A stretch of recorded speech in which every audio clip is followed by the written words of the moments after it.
ফুল, তাই দেখে প্রজাপতি হয়েছে ব্যাকুল। কিচিরমিচির করে ডাকছে পাখি, বন্ধু তুমি এবার খোলো দুটি আঁখি। শুভ সকাল। ভোর হলো দৌড় খোলো, বন্ধু তুমি ওঠো রে। ওই দেখো তোমার মোবাইলে এসএমএসটা এলো রে। তুলো মোবাইল খোলো চোখ, এসএমএসটা পড়ো রে। এসএমএসটা বলছে তোমায় শুভ সকাল হলো রে। শুভ সকাল।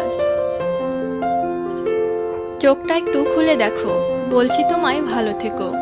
সূর্য মামার মিষ্টি হাসি, ফুল ফুটেছে রাশি রাশি। শুভ হোক আজকের দিন, বলছি তোমায় গুড মর্নিং। শুনে যাও ভোরের পাখি, একটা কথা বলে রাখি। আছে এক বন্ধু আমার, মনে পড়ে সকাল বিকাল। কিভাবে যে কাটলো রাত, জানাই তাকে সুপ্রভাত। ভোরের পাখি ডাকছে তোমায়, চোখটা মেলে দেখো। সকালের মিষ্টি রোদে একটু শুয়ে দেখো। আঁধারের পর